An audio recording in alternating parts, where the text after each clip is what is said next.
Hola, bienvenidos al canal de Dani Fernández. En este vídeo vamos a ver cómo se va a desarrollar la inflación en todos los países del mundo cuya moneda no es una moneda de referencia mundial. Es decir, vamos a analizar las dinámicas inflacionarias que ya están afectando a la mayor parte de países del mundo. Monedas de referencia mundial realmente solo hay una, el dólar norteamericano. Y luego podríamos establecer una segunda capa de monedas con mucha influencia regional, como puede ser el euro, el yuan, el yen o incluso la libra esterlina. Pues bien, en este vídeo lo que vamos a hacer es explicar qué va a pasar con el resto de países que no utilizan ninguna de estas monedas de referencia mundial o regional que acabamos de comentar. En concreto, vamos a presentar dos grandes teorías que explican el valor de las monedas de países que no son referencia a nivel mundial. Vamos a hablar de la teoría de la balanza de pagos y vamos a ver que según esta teoría la moneda de los países se aprecia cuando se generan más dólares y la generación de estos dólares se da sobre todo por exportaciones. Evidentemente lo contrario también sería cierto, cuando las exportaciones caen la moneda se depreciaría. Vamos a ver también la denominada teoría del respaldo. Esta es una teoría de índole financiera. Supone que la moneda de un país es el pasivo del Banco Central y el valor de ese pasivo, es decir, de la moneda, está vinculada al activo como de cualquier otro agente económico. En este sentido, las reservas en dólares o la cantidad de deuda pública o la calidad sobre todo de esa deuda pública impacta directamente en el precio de la moneda. El tema es que la mayor parte de países del mundo respaldan su moneda con alguna cantidad más o menos grande de dólares norteamericanos. Por eso, incluso en el mejor de los casos, los países con moneda que no son referencia lo harán tan bien o tan mal como el propio dólar norteamericano. Esto es lo que significa que el dólar exporta inflación al resto del mundo. Si además hay desmanes monetarios graves para financiar al propio gobierno, la inflación nacional de estos países se reacumulará con la inflación del dólar. Y por último, vamos a ver que en los mercados de capitales, las monedas nacionales tienen una prima con respecto al dólar. Es decir, es más caro endeudarse en moneda nacional que en dólares. Por tanto, en tiempos de bonanza económica, muchos deciden endeudarse en dólares. Y ahora que los tipos de interés en dólares están subiendo y el dólar apreciándose contra el resto de monedas del mundo, el golpe a los que están endeudados puede ser doble. Por un lado, incrementa el tipo de interés, y esto ya aumenta la carga financiera. Y por otro, el tipo de cambio podría hacer que el monto real de la deuda incremente muchísimo. Esto ya pasó en Hispanoamérica en la década de los 80, y parece cada vez más una posibilidad que se puede dar hoy en día. Y bueno, este vídeo es un fragmento de una entrevista que me hizo Alberto Mera en su canal sobre Bitcoin. Espero que la disfrutéis. Allá va. La pregunta es ¿por qué valen las monedas pues yo en mi caso estoy en Guatemala, como te dije, pero bueno, en general esto es casi cierto para cualquier área. La mayor parte de países aquí tienen mucho comercio con Estados Unidos, principalmente con Estados Unidos, ¿no? Entonces, ¿qué da valor y qué da estabilidad a la moneda nacional? Entonces, hay dos grandes teorías. Bueno, hay varias grandes teorías, pero yo creo que hay dos que tienen un poder explicativo mayor. La primera es algo muy al uso, que más o menos casi todo el mundo lo entiende. Es la teoría de la balanza de pagos. Y es, bueno, oye, yo genero generar dólares es... Aquí no se pueden generar dólares, bueno, cuando digo aquí quiero decir en los países que no tienen dólar, no pueden generar dólares si no es exportando cosas. Exportando, o bueno, las remesas son muy importantes también porque básicamente lo que exportas es gente, pero al final es una exportación diferente. Exportas gente y esa gente te tira dinero para acá. Entonces, tienes que generar esos dólares para permitirte comprar cosas en el exterior. De hecho, al final el comercio mundial no es más que un megatrueque. Tú generas dólares, pero muchas veces los dólares ni siquiera entran. Es por lo que les han podido poner las sanciones a Rusia de quitarle todos sus dólares. Porque los dólares nunca estuvieron en Rusia. Y aquí pasa lo mismo. ¿Ves? El Banco Central de aquí tiene una millonada y la millonada la tiene en diferentes bancos en Estados Unidos. Entonces mañana quieren ponerle sanciones al gobierno de Guatemala y se las ponen así en medio segundo, le quitan todas sus reservas. Y que es algo también medio complicado, que eso pase porque vas a dejar de hacerlo, claro, vas a dejar de mantener dólares. Bueno, el caso es que generas esos dólares, entonces esos dólares te generan una entrada esas exportaciones, te generan una entrada de divisas y hay una salida de divisas natural, que son las importaciones. Entonces, como digo, al final lo que termina ocurriendo es que el sector bancario intermedia las compras y las ventas, intermedia las exportaciones y las importaciones y más o menos tienden a quedarse en equilibrio. Nunca están en equilibrio. Equilibrio es una palabra muy fea en economía, pero más o menos tienden a estar... Es que me voy a tener que utilizar la palabra hasta que me salgan más o menos niveladas, ¿vale? O sea, la idea es que no puedes comprar cosas, sino la ley de Say que hablábamos antes. No puedes comprar cosas para los países es igual. No puedes comprar cosas si no has vendido antes cosas. Entonces, ¿qué es vender cosas? Hacer exportaciones. ¿Qué es comprar cosas? Importaciones. Entonces, la cantidad de dinero que entra al país marca el tipo de cambio, porque si haces muchas exportaciones a corto plazo, entra mucha cantidad de dólares y el dólar entonces, en este caso, se depreciaría contra la moneda nacional. Es decir, habría una cantidad enorme de dólares, entonces el dólar pues empieza a subir de precio, es decir, habría no una deflación, es más... lo que habría es un tipo de cambio. El tipo de cambio se llama el precio externo de la moneda, que es básicamente tu moneda nacional, cuántas cosas puede comprar fuera. El principal tipo de cambio de casi todas estas áreas son contra el dólar. Por lo tanto, si el dólar se hace relativamente barato, tú puedes importar más. Es la idea. O sea, dejas de comprar bienes aquí y simplemente te traes bienes de fuera porque, oye, qué poder adquisitivo tengo así de golpe. Entonces, utilizas esos dólares para comprar fuera y entonces salen más dólares, entonces el dólar vuelve a una especie de... O sea, vuelve a el equilibrio, no sé. Me va a salir otra palabra mejor que equilibrio, ¿vale? Porque equilibrio tiene muchas connotaciones. Bueno, la idea entonces básica es esta. Pero hay otra forma que a mí me gusta mucho más analizarlo, que es que es una teoría más financiera, que es los dólares ejercen de respaldo de las monedas nacionales. ¿A qué me refiero con respaldo? Bueno, pues el Banco Nacional de la República Argentina tiene una serie de pasivos que son principalmente moneda, tienen otras cosas, pero son principalmente los pesos argentinos, y los pesos argentinos no son más que una especie de promesa impagada a recibir dólares. Y ahora, ¿cuántos dólares tienes? ¿Cómo los manejas? Y si hay un problema, la gente se asusta y empieza a vender pesos argentinos, ¿qué tienes tú para darle de valor? Para que dejen de vender esos pesos argentinos. Por cierto, el mismo problema tiene la Fed, pero en otro escalón. Pero es un problema más similar de lo que parece en un primer momento. Pero bueno, si quieres luego, como ya no vamos a hablar ahora del mundo, sino estamos hablando ahora más de estos países, la idea es la siguiente. Oye, pues hay un shock, el que sea otra vez, fragilidad. Viene un shock y hay un problema de exportaciones. No se puede exportar por lo que sea. Y puede ser cualquier cosa, viene en estos países, en Guatemala viene Roya y pues destruye el café. Y si destruye el café, ya no exportamos. Y si no exportamos, ¿con qué leches compramos? Entonces, pues claro, eso lo que hace es que la gente se medio asuste un poquito y empieza a vender quetzales, que es la moneda de Guatemala, empieza a vender la moneda nacional del país.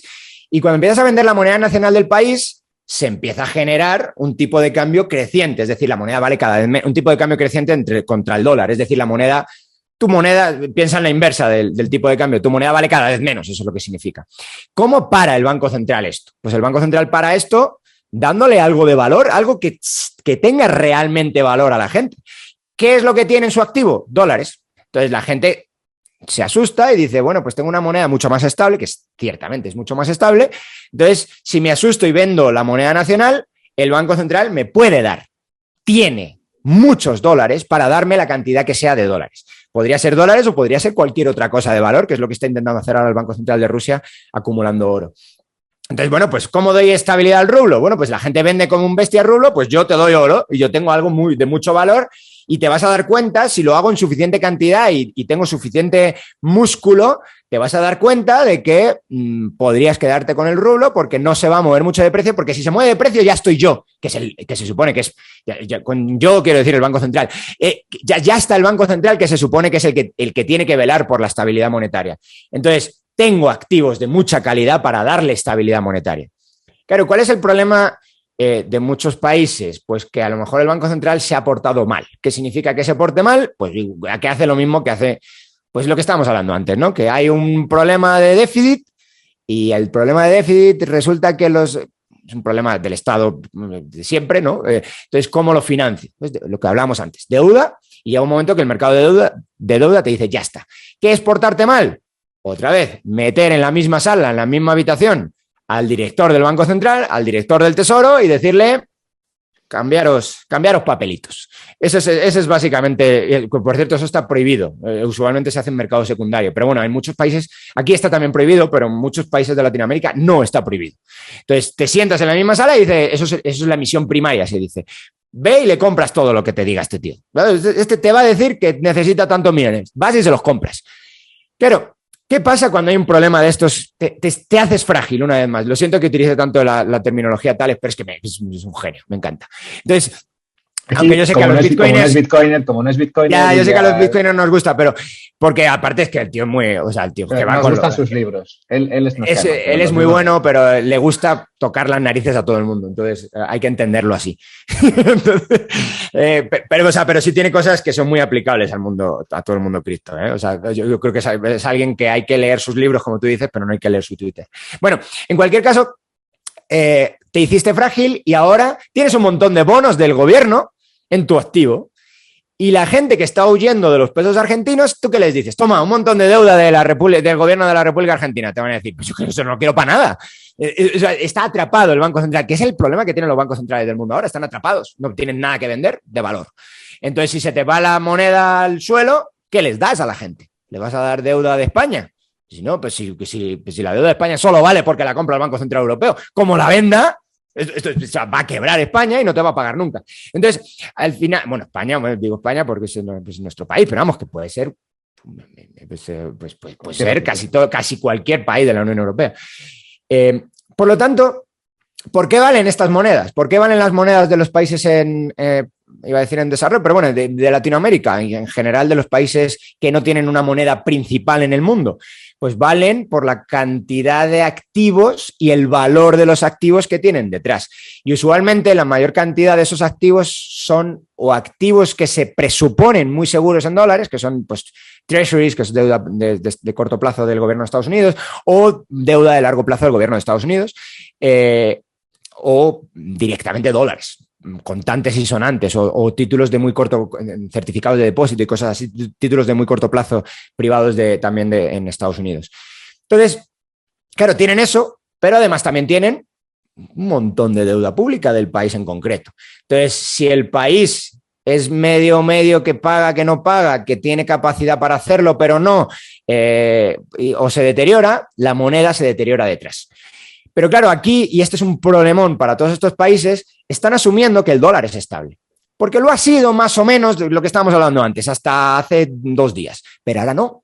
Entonces, aquí en estos países llueve sobre mojado, porque lo que tienes es, te comes la inflación del dólar, te comes el problema del dólar, y sobre el problema del dólar añades tus propios problemas. Dicho de otra manera, tienes una inflación al cuadrado. Tienes la inflación del dólar, esa te la vas a comer porque lo que tienen la mayor parte de tus bancos centrales en su activo y de los bancos privados también, muchos de ellos, ahora vamos a hablar de los bancos privados, pero tienen en su activo dólares para respaldar la moneda nacional. Entonces, si tu activo se va al suelo, tu pasivo se va al suelo. Esto es casi que el curso 101 de finanzas. Si tu activo se va al suelo, pues todo lo que tengas en el pasivo, que en el caso de los bancos centrales es casi todo, con algunas matizaciones ahí, pero casi todo es moneda, pues se va a ir al suelo. Si además tu banco central, además de dólares, tiene deuda del país concreto que sea, y ese país lo puede pasar mal por algunas cosas que vamos a ver ahora con el tipo de cambio, pero si además va a tener, en el mejor de los casos, vas a estar tan mal como el dólar. Es lo que quiero transmitir aquí. Eso en el mejor de los casos. Y además, si eres un estado especialmente manirroto, yo siempre pongo el ejemplo de Argentina porque, bueno, pues es un desastre desde hace 100 años. No Argentina como país, pobrecito, sino el estado de Argentina. Entonces, pero bueno, puedes pensar otros muchos países que tienen problemas no tan graves, pero similares. Entonces, se te van a añadir los problemas nacionales a los problemas del dólar. Entonces, ese es el problema en estos países. Mínimo problemón el del dólar. Y luego problemón el de los estados nacionales.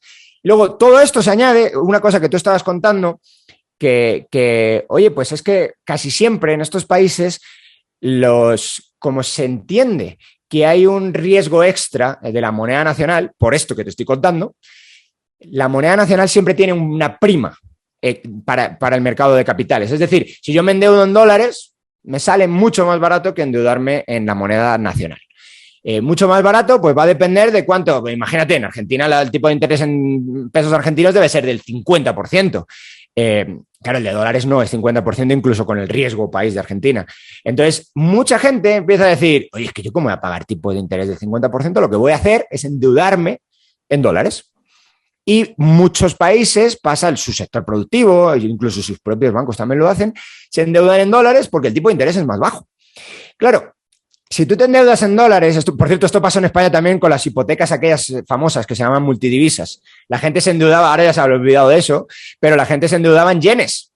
¿Y por qué leches te endeudas en yenes? Pues porque paga tipo de interés cero, pero, y esto es lo que pasó, como se deprecia el euro, que es lo que pasó en 2008-2009, el valor del euro se fue para abajo, resulta que sí, pagas un tipo de interés muy bajo, pero tu moneda en la que tienes tus ingresos son euros y ahora tengo que pagar el doble de yenes que antes. Moriste. Y esto es lo que le pasó en los años 80 a la mitad de hecho, aquí tienen un nombre en Latinoamérica, es la década perdida. Aquí pasó muy bien la gente en los años 70 porque fue momentos de inflación y usualmente a los productores de materias primas les viene bien la inflación. De hecho, yo vivo aquí en Guatemala y la gente está contenta. Hay un frío ahí fuera que no veas. Para aquí la gente está diciendo, oye, que el precio del café, el del azúcar, un montón de cosas que se producen aquí están altísimos. Están contentos. Entonces, pero los que no están contentos son los que los tienen que comprar o los que los utilizan como inputs productivos. Es decir, en la cadena de valor, si tú estás en el principio y eres productor de materias primas y le tiras la inflación al resto, estás muy contento. Pero como seas el que la recibes, quizá mueras. Por eso la inflación tampoco viene bien a muchos negocios. Pero bueno, años 80, lo que tú decías, Volcker acaba con la inflación, pone el tipo de interés altísimos y el dólar se aprecia muchísimo. Un montón de capitales vuelven a Estados Unidos y salen de aquí. Se deprecian las monedas nacionales y aquí quiebra hasta el apuntador. La década perdida. Se llama explícitamente la década perdida. Quebraron no solo un montón de empresas, sino un montón de estados. En parte por eso, ¿no? Porque se tendían muchos bonos en dólares. Habían emitido, estaban endeudados en dólares y tú tienes los ingresos tuyos en la moneda nacional, tú les cobras impuestos de hecho es obligado, tú no puedes pagar impuestos, es una de las razones por las que hay también demanda de moneda fiat, porque el Estado te obliga a utilizarla para ciertas cosas, entre ellas para pagar impuestos. Entonces, tú tienes tus ingresos en la moneda nacional. Y resulta que en términos reales, igual que con las hipotecas multidivisas en España, se te había multiplicado por tipo de interés barato, sí, pero se te ha multiplicado por 2 el capital solamente porque se te ha ido el tipo de cambio pues a las nubes. Entonces, eso ya de facto hace que empieces, que tengas problemas gravísimos para pagar simplemente muchas veces siquiera los intereses, aunque sean muy bajos. Entonces, esa situación, eso es un descalce monetario, un descalce de tipo de cambio se llama. Entonces, eso es un riesgo que hay ahora. Si de verdad los tipos de interés suben en Estados Unidos, va a haber una recesión, como hablamos antes, pero logran salvar su moneda, lo va a hacer a expensas de todo lo que hay fuera. Todo lo que hay fuera son las monedas de los países, entre ellos latinoamericanos. Pero bueno, esto pasa en la mitad de países de Asia también, quizá en otra zona económica, pasa en algunos países en la órbita también del euro, pasa en África. Es decir, en muchos sitios, incluso si logras salvar la moneda, las principales monedas internacionales, vas a hacerlo a costa de las monedas nacionales de otros muchos lugares. Básicamente porque va a haber una apreciación del dólar muy, muy fuerte y todo el que esté endeudado en dólares, si tiene su ingreso en otra divisa, que es la mayor parte de gente en otros países, pues vas a tener un problema muy grave para pagar tu deuda. Entonces, por hacer ya un mega resumen, si la teoría del respaldo es cierta o más o menos explica algo, lo que tienes es que los bancos centrales, en general la moneda nacional de los países en desarrollo está respaldada por dólares o en algunos casos casi todos son dólares, pero en algunos casos muy concretos por euros o por yuanes, por alguna moneda central en un área o una región económica. Si tú tienes en tu activo eso, en tu pasivo tienes moneda. Entonces, tu moneda lo va a hacer tan bien o tan mal como lo que tengas en el activo. Si tienes dólares y lo está haciendo muy mal, pues la tuya lo va a hacer muy mal. Además, si tu banco central se ha portado mal, le ha prestado mucho al gobierno de turno, se te van a generar los problemas de esos préstamos extras, que son los problemas del dólar, más los tuyos propios. Es decir, en el mejor de los casos, yo por eso digo que lo mejor es dolarizar en todos los países de Hispanoamérica, porque en el mejor de los casos ya estás dolarizado, y en el peor de los casos estás dolarizado más el problema nacional. Pues mejor dolariza y ya está. Entonces, bueno, ese es una de las patas de lo que estábamos explicando. Y la otra pata es que esto pasa en todos lados, como hay un premio, es decir, como es más peligrosa la moneda nacional, hay un premio de tipo de interés en la moneda nacional y mucha gente quiere, sobre todo en momentos de estabilidad, otra vez la fragilidad de la que hablábamos antes, en momentos de estabilidad, oye, pues el tipo de cambio es más o menos estable. Entonces, me voy a endeudar en dólares. porque es más barato y el tipo de cambio es estable. Claro, pero esto es estable hasta que deja de ser estable. Y cuando deja de ser estable, te ha pillado, estás atrapado ya. Estás atrapado en una deuda en dólares, mientras que tú cobras en pesos argentinos o cobras en, yo qué sé, pues en soles peruanos o en quetzales guatemaltecos. Entonces, si tu deuda nominal está en dólares, tienes que pagar en dólares. Y si tu tipo de cambio se va a las nubes, pues ahora tu deuda a lo mejor se ha duplicado o se ha triplicado. Entonces, eso ya de por sí puede generar una ola de impagos y de problemas monetarios extra en los países en desarrollo.